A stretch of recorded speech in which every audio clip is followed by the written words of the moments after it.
الحمد لله وكفى وسلام على عباده الذين اصطفى أما بعد فأعوذ بالله من الشيطان الرجيم بسم الله الرحمن الرحيم وابتلوا اليتامى حتى إذا بلغوا النكاح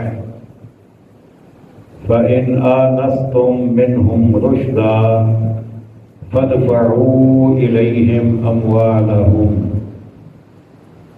ولا تأكلوها إسرافا وبدارا أن يكبروا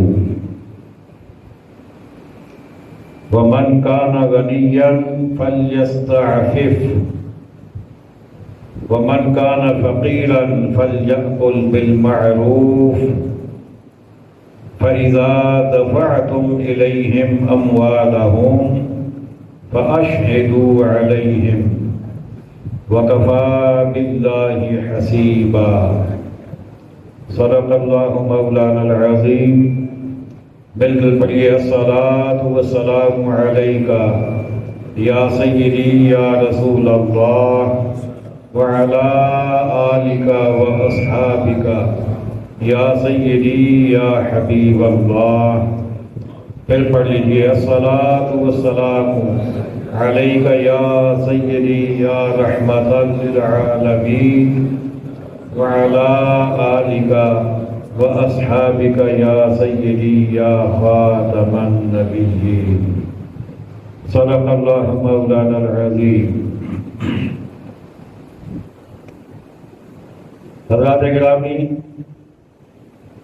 گزشتہ جمعۃ المبارک پر تفسیر قرآن کے سلسلہ میں اللہ تعالیٰ کے فضل و کرم سے ہم نے سورۃ النساء کی پہلی 5 آیات بینات کو سمجھنے کی کوشش کی تھی. آج انشاءاللہ تعالی آیت نمبر 6 سے آغاز ہو رہا ہے. آپ کو یاد ہے کہ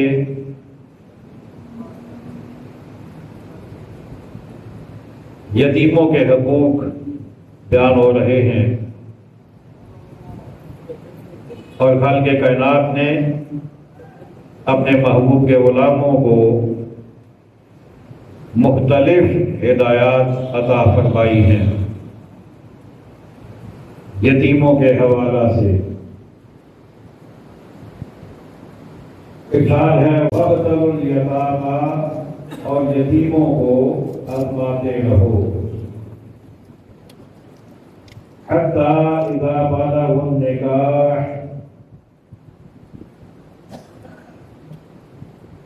یہاں تک کہ جب وہ نکاح کے قابل ہوں. فَإِنْ آنَسْتُمْ مِنْهُمْ رُشْدًا، تو اگر تم ان کی سمجھ ٹھیک دیکھو فَادْفَعُوا إِلَيْهِمْ أَمْوَالَهُمْ، تو ان کے مال انہیں سپرد کر دو. وَلَا تَأْكُلُوهَا إِسْرَافًا وَبِدَارًا أَن يَكْبَرُوا، اور انہیں نہ کھاؤ حد سے بڑھ کر اور اس جلدی میں کہ کہیں بڑے نہ ہو جائیں. وَمَنْ كَانَ غَنِيًّا فَلْيَسْتَعْفِفْ، اور جسے حاجت نہ ہو وہ بچتا رہے.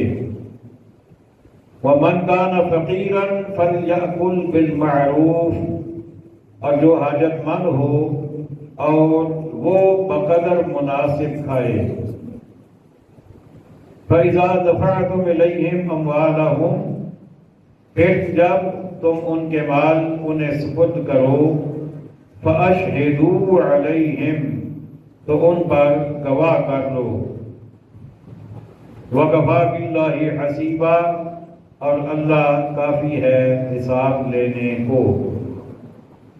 ترجمہ میں نے کر دیا، مفہوم سمجھ لیجئے.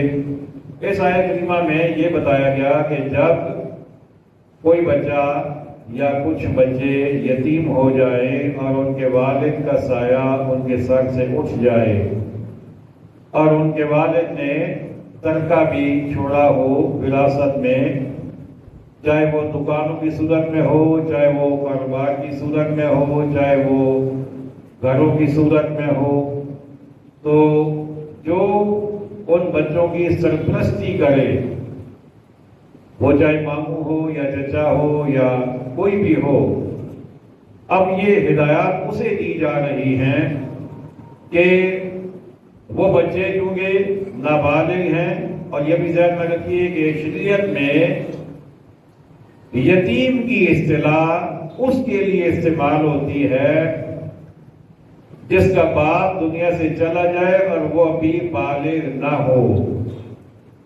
بالغ ہو جائے، 18 سال کی عمر کو پہنچ جائے، بالغ ہو جائے شریعت کی نظر میں بھی، تو پھر اسے شرعی لحاظ سے یتیم نہیں کہا جا سکتا، پھر وہ یتیم نہیں کہلائے گا۔ یتیم تب تک کہلائے گا جب تک وہ نابالغ ہے۔ تو ارشاد فرمایا کہ تم نے اس کے والد کا مال اور اس کا جو بھی ترکہ ہے، چونکہ اس کے اس وقت ذمہ دار تم ہو، تو فرمایا کہ اسے سنبھال کے رکھو۔ کب تک سنبھال کے رکھو؟ وَابْتَلُوا الْيَتَامَىٰ، اور یتیموں کو آزماتے رہو۔ آزمانے کا کیا مطلب ہے کہ جب تم دیکھو کہ بچہ تھوڑا بڑا ہو گیا، 7 سال کا، 8 کا، 10 کا، 12 کا، تو اس کی حیثیت کے مطابق کبھی کبھی اسے دکان پہ بھیج دو کچھ پیسے دے کے، دیکھو کہ یہ کیسا معاملہ کرتا ہے، کہ یہ جب کوئی چیز لے گا اس کا بھاؤ معلوم کرے گا، یا جمع تفریق کرے گا، یا پیسے زیادہ تو نہیں دے آئے گا، یا سارے تو نہیں دے کے آ جائے گا، کہیں راستے میں گما تو نہیں آئے گا، یا بقایا کم تو نہیں لے کے آئے گا۔ مطلب اس طرح اسے ٹریننگ بھی دیتے رہو لوگوں کے ساتھ معاملات کرنے کی، اور اسے آزماتے بھی رہو کہ اس میں کوئی سمجھ بوجھ آئی ہے یا نہیں، یہ سمجھ آ گئی ہے۔ یہ جو سرپرست ہے یہ اسے حکم دیا جا رہا ہے کہ اپنے جو تمہارے بچے ہیں انہیں تو تم تربیت دے رہے ہو، تم انہیں ہر معاملے میں آگے آگے تھوڑا تھوڑا کر رہے ہو کہ عملی زندگی میں یہ کامیاب ہو جائیں۔ تو یتیم اگر تمہارے ماتحت ہے تو انہیں بھی تم نے ان مراحل سے گزارنا ہے اور انہیں موقع دینا ہے، اور وقفے وقفے سے ان کی یہ تربیت بھی کرنی ہے۔ کب تک؟ حتی بالغ النکاح، یہاں تک کہ جب وہ نکاح کے قابل ہوں۔ اب نکاح کے قابل پتہ کب ہوتا ہے؟ جب بالغ ہوتا ہے۔ بالغ ہو جائے تو وہ نکاح کے قابل ہو جاتا ہے۔ اچھا، پھر فرمایا فَإِنْ آنَسْتُمْ مِنْهُمْ رُشْدًا، پھر اگر تم ان کی سمجھ ٹھیک دیکھو، یعنی اگر تمہیں لگے کہ ہاں یہ بچہ سمجھدار ہے، یہ بالغ بھی ہو چکا ہے، اور ذہنی طور پہ بھی یہ لوگوں کے ساتھ معاملات درست طریقے سے کر لے گا، کسی سے دھوکہ نہیں کھائے گا، اور کسی کو اپنا مال ہتھیانے نہیں دے گا، تو پھر کیا فرمایا؟ فَادْفَعُوا إِلَيْهِمْ أَمْوَالَهُمْ، تو ان کے مال انہیں سپرد کر دو۔ تمہارے پاس امانت تھی نا، تو اب یہ امانت ان کے حوالے کر دو، دے دو انہیں کہو بیٹا میں نے تمہاری جو تربیت کر سکا وہ کی ہے، میری ذمہ داری اتنی تھی، اب یہ مال تمہارے حوالے ہے۔ لیکن اس سے پہلے دیکھیں قرآن نے کتنی خوبصورت ایک بات کی ہے کہ انہیں پہلے تربیت بھی دو، انہیں آزماتے رہو، اگر اس قابل سمجھو تو پھر ان کے حوالے کرو۔ اگر آپ بھی تو سمجھتے ہو کہ انہیں مزید تربیت کی ضرورت ہے، ابھی اگر دیا تو ضائع ہو جائے گا، تو پھر ابھی تم ان کے حوالے نہ کرو۔ اچھا، پھر اس سے اگلی بات جو سرپرست سے کہی گئی وہ یہ ہے وَلَا تَأْكُلُوهَا إِسْرَافًا وَبِدَارًا أَن يَكْبَرُوا، اور اب سرپرست کو 2 چیزوں میں اختیار دیا گیا۔ ایک یہ کہا گیا کہ اگر سے زیادہ آپ 30 لے لیں، اگلے مہینے کوئی اور بڑا کام آ گیا تو اب 40 لے لیں، ایسا نہیں ہے۔ اب دیکھیں ہمارے جہاں ہم کہیں ملازمت کرتے ہیں، ہمارے خرچے کم ہو یا بڑھے، تنخواہ تو ہماری سیم رہتی ہے نا، بات سمجھ آئیے؟ کوئی تنخواہ تو وہی رہتی ہے نا، ناراض ہو کچھ تھوڑے بولو تو صحیح نا، تنخواہ تو وہی رہتی ہے نا۔ کہ میں اگر کہوں اپنے ادارے والوں سے کہ جی اس مہینے میں میرے مہمان زیادہ آ گئے تھے، کوئی 150 مہمان میں نے بکتائے ہیں، اس لیے اس وقت مجھے تنخواہ کے ساتھ 20,000 ایکسٹرا دے دیں، وہ دیں گے؟ تو مطلب کہنے کا یہ ہے کہ جو کوئی اپنی خدمت ان کے مال میں سے لے، وہ پہلے مقرر کر لے کہ کم از کم اتنے سے میرا گزارا ہو جائے گا، اور پھر اسی پہ رہے۔ یہ نہیں کہ پھر جب چاہے تو اور نکال لے، جب چاہے تو اور نکال لے۔ فَلْيَأْكُلْ بِالْمَعْرُوفِ، وہ مناسب طریقے سے کھائے۔ اچھا، اس کے اوپر ایک جملہ میں نے چھوڑ دیا تھا، اب اس کی طرف آ رہا ہوں۔ وہ جملہ یہ ہے، رب نے فرمایا یہ تو تمہیں اجازت دے دی کہ تم ان کے مال میں سے اپنی ضرورت کے مطابق کم از کم خدمت لے سکتے ہو، لیکن وَلَا تَأْكُلُوهَا إِسْرَافًا وَبِدَارًا أَن يَكْبَرُوا، اور انہیں نہ کھاؤ حد سے بڑھ کر اور جلدی۔ یعنی حد سے بڑھنا کیا ہے کہ تم نے مقرر کیا تھا کہ میں 20,000 لیا کروں گا، تو اب یہ نہیں ہے کہ اگلے مہینے 30، اگلے مہینے 35، اگلے مہینے 40، یہ حد سے بڑھنا ہے۔ اور جلدی کا مطلب یہ ہے کہ تم مطلب اپنی تنخواہ میں ہر 2 مہینے کے بعد یا 3 مہینے کے بعد اضافہ کرتے جاؤ، تو یہ جلدی ہے۔ اور وہ کیوں؟ اس تمہیں یہ خیال نہ ہو کہ بچے تو بڑے ہو رہے ہیں، یہ تو 7 بعد 2 سال بعد بالغ ہو جائیں گے، پھر تو سارا مال ان کو دینا پڑے گا، یہ مجھ سے ڈیمانڈ کریں گے، ان کے حوالے کرنا پڑے گا، تو اس سے پہلے جتنا کھا سکتا ہوں کھا لوں۔ تو ان کے بڑے ہونے کے ڈر سے تم ان کا مال حد سے زیادہ بھی نہ کھاؤ اور جلدی بھی، بولیے تو صحیح رہا، جلدی بھی نہ کھاؤ۔ اچھا، فَإِذَا دَفَعْتُمْ إِلَيْهِمْ أَمْوَالَهُمْ، پھر جب تم ان کے مال انہیں دے دو، ان کے حوالے کر دو، تو اب کیا کرو؟ فَأَشْهِدُوا عَلَيْهِمْ، تو ان پر گواہ کر دو، لازماً وٹنس، گواہ بنا لو۔ اور یہ شریعت کا حکم ہے، یہ ہماری اپنی مرضی پہ نہیں ہے، حکم ہے شریعت کا۔ اب یہ نہیں کہ وہ گھر کا معاملہ ہے جی، اب کیا ہم کسی غیر کو بلائیں، اور کیا ضرورت ہے کوئی تحریر لکھنے کی یا دستخط کرنے کی؟ نہیں، شریعت کا حکم ہے، گواہ بناؤ۔ کل کسی وقت بھی جب کوئی بات ہو تو تمہیں بھی وہ تحریر یاد رہے، انہیں بھی یاد رہے، اور گواہ بھی موجود ہو جو تمہیں بتائیں کہ یہ معاملہ یوں ہوا تھا۔ کل وہ یہ نہ کہیں کہ ہمارا تو 25 لاکھ بنتا تھا تو آپ نے 20 دیا ہے۔ گواہ موجود ہوں گے، تحریر ہوگی تو تمہیں فائدہ ہوگا، اور یہ بھی نہ ہو کہ گواہ نہ ہونے کی وجہ سے تم انہیں کوئی نقصان پہنچاؤ۔ وَكَفَى بِاللَّهِ حَسِيبًا، اور اللہ کافی ہے حساب لینے کو۔ یہ دونوں سے فرمایا جا رہا ہے کہ ابھی تم نے حساب دینا ہے، انہیں مال جو ہے وہ حساب کر کے دینا ہے۔ آج تم نے حساب دینا ہے، یہ حساب لے رہے ہیں، لیکن قیامت کے دن دونوں کا حساب اللہ نے بھی لینا ہے۔ بات سمجھ آ گئی؟ آج اگر کوئی ایک فریق ڈنڈی مارے گا تو کل قیامت کو اللہ کافی ہے حساب لینے کو، وہ حساب لے گا۔ لِلرِّجَالِ نَصِيبٌ مِّمَّا تَرَكَ الْوَالِدَانِ وَالْأَقْرَبُونَ، مردوں کے لیے حصہ ہے اس میں سے جو چھوڑ گئے ماں باپ، وَالْأَقْرَبُونَ، اور قرابت والے، وَلِلنِّسَاءِ نَصِيبٌ مِّمَّا تَرَكَ الْوَالِدَانِ وَالْأَقْرَبُونَ، اور عورتوں کے لیے حصہ ہے اس میں سے جو چھوڑ گئے ماں باپ اور قرابت والے۔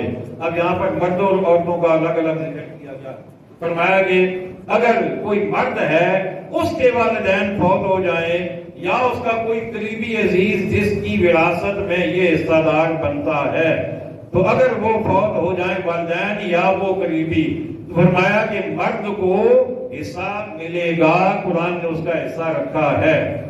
اور یوں ہی فرمایا کہ کسی عورت کے والدین فوت ہو جائیں یا کوئی ایسا عزیز جس کی وراثت میں سے اس سے حصہ کسی بھی حوالے سے مل سکتا ہے، تو فرمایا کہ عورت کو بھی پورا حصہ شریعت نے دیا ہے، اس کا حصہ بنتا ہے۔ اب قرآن کے اتنے واضح الفاظ ہونے کے باوجود مجھے بتائیے ہمارے معاشرے میں کتنے فیصد لوگ ہیں جو بیٹیوں کو ان کا حصہ دیتے ہیں؟ تو جو ہے آپ کی کتنے فیصد لوگ ہیں کہ جو اپنی بیٹیوں کو حصہ دیتے ہیں؟ اچھا، ہمارے ہاں ایک غلط ٹرینڈ چل نکلا ہے، اسے ناسمجھی کہیں، اسے کم علمی کہیں، اسے جہالت کہیں، اسے بددیانتی کہیں، اسے بدنیتی کہیں، کوئی بھی نام کیفیت کے مطابق دیا جا سکتا ہے۔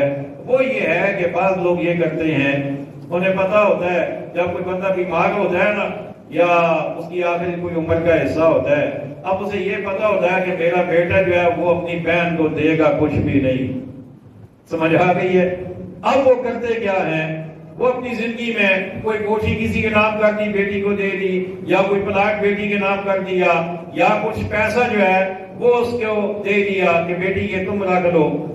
اب جب وہ بندہ فوت ہو جاتا ہے، اب باقی جتنا کچھ بچ رہا ہوتا ہے، بھائی کہتا ہے کہ تمہیں تو ابو دے گئے ہیں نا، اب اس میں تو تمہارا کوئی حق نہیں ہے۔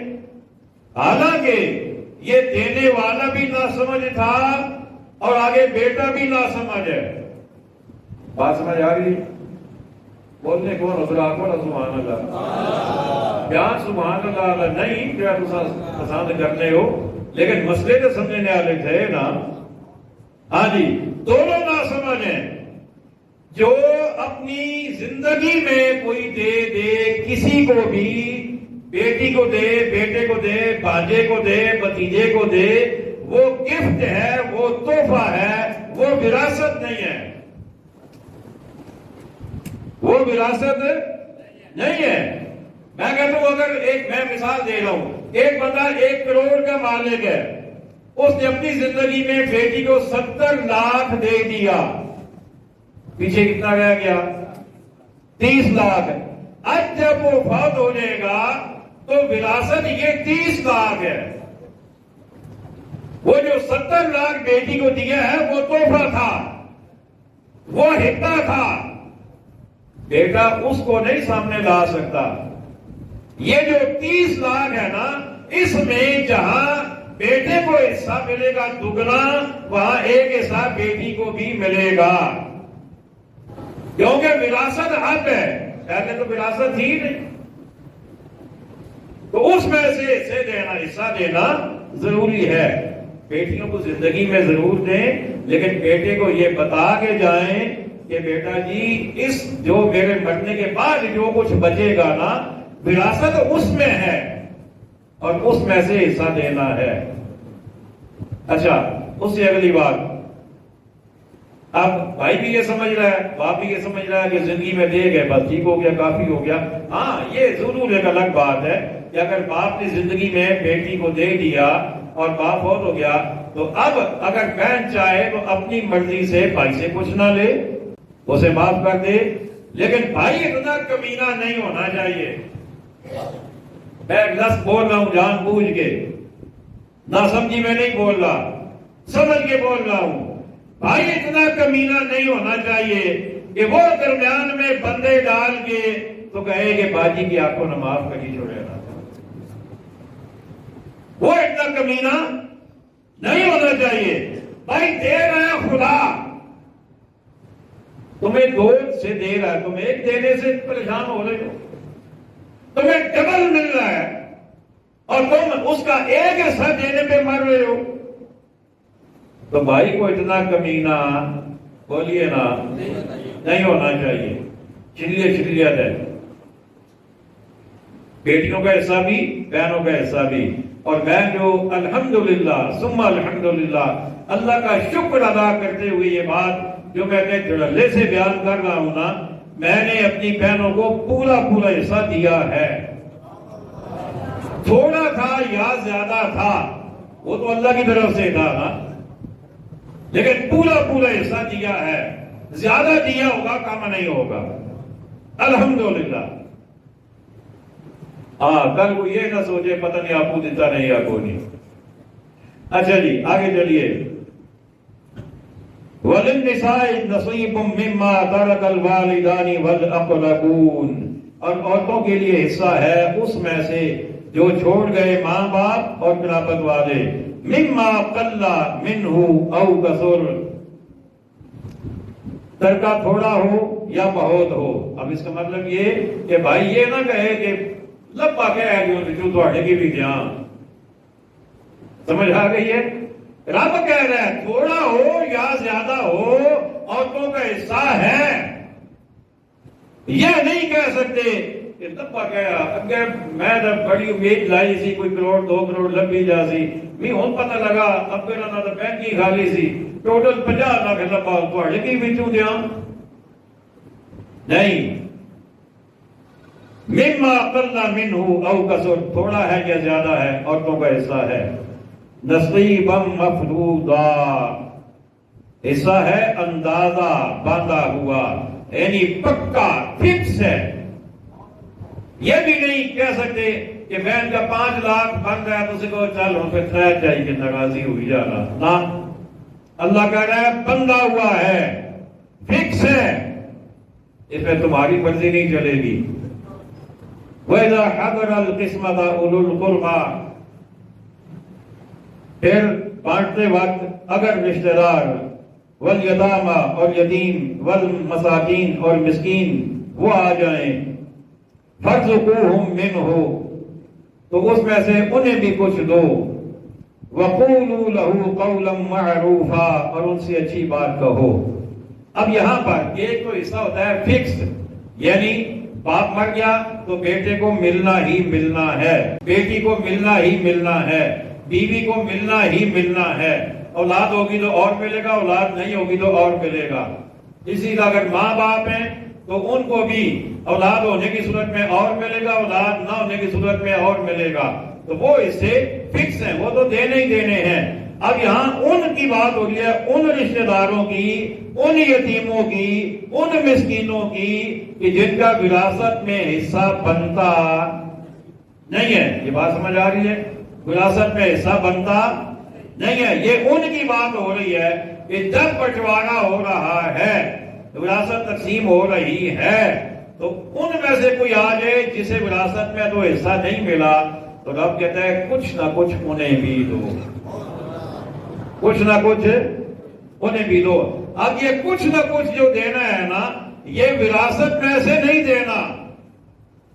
وہ وراثت میں سے انہی کو ملے گا جن کو وراثت ملتی ہے، جو حقدار ہیں.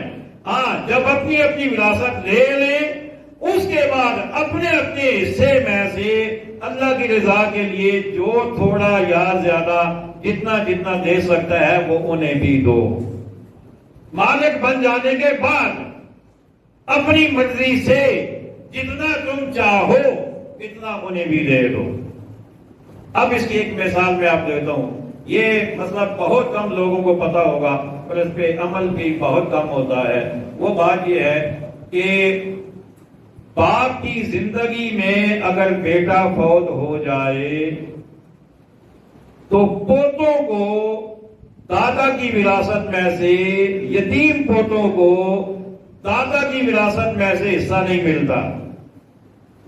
بات سمجھ آئیے؟ کوئی نہیں ملے گا. کن کو؟ جو بیٹے زندہ ہیں انہیں ملے گا. لیکن وہ پوتے جن کا باپ دادا کی زندگی میں فوت ہو گیا تھا، ان پوتوں کو وراثت میں حصہ نہیں ملے گا. اس لیے کہ قریب کے حقدار کی موجودگی میں دور والے کو حصہ نہیں ملتا. اب قریب والے چونکہ موجود ہیں، باقی بیٹے موجود ہیں، بیٹیاں موجود ہیں، انہیں ملے گا. اور جو یتیم پوتا پوتی ہے انہیں نہیں ملے گا. اب کوئی بندہ بلکہ کوئی بندہ نہیں، بہت سارے بندے پریشان ہو رہے ہوں گے، بہت سارے بندے پریشان، ایک گل ہوئی ایک تو پہلے ہی یتیم ہے تو دعا ان کی ہوں بھی کچھ نہیں، شریعت دینی بھی ہے نا پریشانی، لیکن شریعت نے اس کا حل رکھا ہے۔ وہ حل کیا ہے؟ اب کیونکہ دادے کو پتا ہے کہ یہ میرے پوتے یتیم ہیں، ان کا باپ دنیا سے چلا گیا ہے، تو وراثت میں انہیں حصہ نہیں ملے گا، تو وہ اپنی زندگی میں ان پوتوں کے نام جتنا چاہے جو چاہے کر سکتا ہے۔ سمجھ آئیے یا کوئی نہیں؟ شریعت نے منع تو نہیں کیا نا، وہ جتنا چاہے۔ ہاں وصیت ایک الگ چیز ہے، اس میں بعد میں آؤں گا۔ وصیت مرتے وقت ہوتی ہے، یعنی جب بالکل بندہ موت کے یقین آ جائے کہ مرنے والا ہوں، اس وقت وصیت ہوتی ہے۔ وصیت جو ہے وہ اپنے پورے مال کے تہائی حصہ 1/3 اس کی جا سکتی ہے، اس سے زیادہ وصیت نہیں کر سکتے، باقی وراثت ہے۔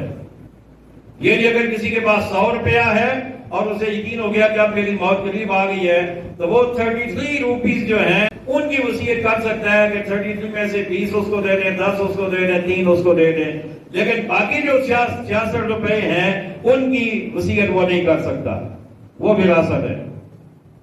لیکن اگر ٹھیک ٹھاک ہے، صحیح سلامت ہے، ابھی کوئی موت کے آثار نہیں ہے، بیمار بھی نہیں ہے، اس وقت وہ جتنا چاہے کسی کو دے سکتا ہے، وہ اپنے پوتوں کو اس وقت دے سکتا ہے۔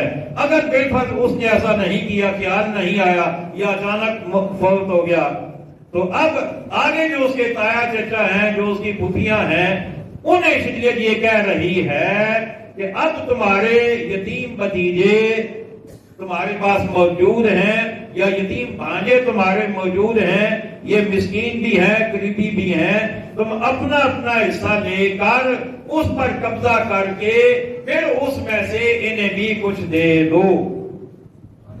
اب سمجھ آئیے کوئی نہیں؟ تو قرآن تو کہہ رہے ہیں کہ دینا ہے یتیموں کو، اب کوئی نہ دے تو پھر اس کی مرضی، لیکن قرآن تو کہہ رہا ہے۔ اور اگلی بات جو قرآن نے کہی بڑی دل لگی بات ہے، وہ بات ہے فرمایا وَقُولُوا لَهُمْ قَوْلًا مَعْرُوفًا، اور ان سے اچھی بات کہو، ان سے ایک بار سارے جملہ بولو نا، ان سے اچھی بات پتہ ہے کیا ہے؟ جب وراثت تقسیم ہو رہی ہو نا، کوئی ایسا بندہ آ جائے جس کا وراثت میں حصہ نہیں ہے، تو کدھر سمجھ آئی؟ تو کدھر منہ چاہ کے آ گئے ہیں بھائی؟ تیرا کیڑا حصہ ہے، جا کم کر، ساڈا اپنا معاملہ ہے نا۔ قولوا له قولا معروفا وقولوا لهم قولا معروفا، ان سے بات کو اچھے طریقے سے کرو نا۔ دینا نہ دینا وہ الگ بات ہے، لیکن کم از کم انسانیت کے معیار پہ تو رہو نا، بات تو اچھے طریقے سے کرو نا۔ وہ آئیں، انہیں بٹھاؤ، انہیں چائے پیش کرو، انہیں شربت دو، بات اچھے طریقے سے کرو۔ اگر وہ اپنے حصے کا مطالبہ کرتے ہیں، انہیں سمجھاؤ مسئلہ کہ تمہارا حصہ نہیں بنتا، لیکن اس کے بعد وراثت میں تمہارا حصہ نہیں ہے، لیکن پھر بھی ہم تمہارے بڑے ہیں، ہم تمہارا خیال رکھیں گے، پریشان نہ ہو۔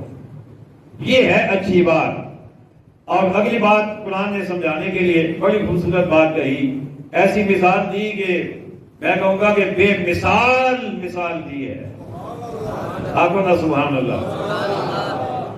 وَلْيَخْشَ الَّذِينَ لَوْ تَرَكُوا مِنْ خَلْفِهِمْ ذُرِّيَّةً ضِعَافًا خَافُوا عَلَيْهِمْ، فرمایا اور ڈریں وہ لوگ اگر اپنے بعد ناتواں اولاد چھوڑتے تو ان کا کیسا انہیں خطرہ ہوتا۔ سمجھ کوئی نہیں آئی ہوگی، میں آسان کر دیتا ہوں۔ قرآن یہ کہہ رہا ہے کہ اب جب کہ تم زندہ ہو، تمہاری اولادیں بھی ہیں، تمہیں وراثت بھی مل رہی ہے، تو ان یتیموں مسکینوں کے ساتھ اچھا سلوک کرو، ان سے اچھی بات کہو، اور یہ سوچو کہ اگر ان کی جگہ تمہارے بچے اس کیفیت میں ہوتے، تم اس سے پہلے مر چکے ہوتے، تو مرنے کے وقت تمہیں کیسا ڈر ہوتا کہ پتہ نہیں ان کے ساتھ کون کرے گا، کیا کرے گا۔ اب سمجھ آئیے کہ جیسا تمہیں ڈر ہوتا نا اپنی اولاد کے بارے میں کہ میرے بعد پتہ نہیں ان کا کوئی والی وارث بنے گا نہیں بنے گا، انہیں کچھ دے گا نہیں دے گا، تو جو خیالات اس وقت تمہاری اپنی اولاد کے بارے میں ہوتے مرنے کے وقت، اب ان کے بارے میں سوچو کہ آج ان کا باپ سر پہ نہیں ہے، تو اس لیے خدا خوفی کا مظاہرہ کرو، سوچو رب چاہتا تو تمہیں بھی اٹھا لیتا اس سے پہلے، تمہارے بچوں کو یتیم کر دیتا، لیکن اس نے تم پر کرم کیا کہ تم موجود ہو، یہ اگر یتیم ہو گئے ہیں تو کم از کم بات تو انسانوں کی طرح کرو نا ان سے۔ بات سمجھ آ گئی؟ فَلْيَتَّقُوا اللَّهَ، اور چاہیے اسے اللہ سے ڈریں، وَلْيَقُولُوا قَوْلًا سَدِيدًا، اور سیدھی بات کریں، دھوکہ دینے کی کوشش نہ کریں، بات سیدھی سچی جو ہے وہ کریں۔ ان الذين ياكلون اموال اليتامى ظلما، وہ جو یتیموں کا مال ناحق کھاتے ہیں، ظلم کے ساتھ ناحق یتیموں کا مال کھاتے ہیں، انما ياكلون في بطونهم نارا، تو اپنے پیٹ میں نری آگ بھرتے ہیں۔ وہ یہ مت سمجھیں کہ ہم مال کھا رہے ہیں، وہ آگ بھر رہے ہیں اپنے پیٹ میں، آگ بھر رہے ہیں۔ وَسَيَصْلَوْنَ سَعِيرًا، بھڑکتے دھڑے میں جائیں گے، یعنی بھڑکتی ہوئی آگ میں جائیں گے۔ اب یتیموں کا مال کھانے والے وہ تو یہ سمجھ رہے ہوتے ہیں نا کہ کون سڑی پوچھنے والا، پیو انہوں نے یاد چلا گیا، اب کون پوچھنے والا ہے؟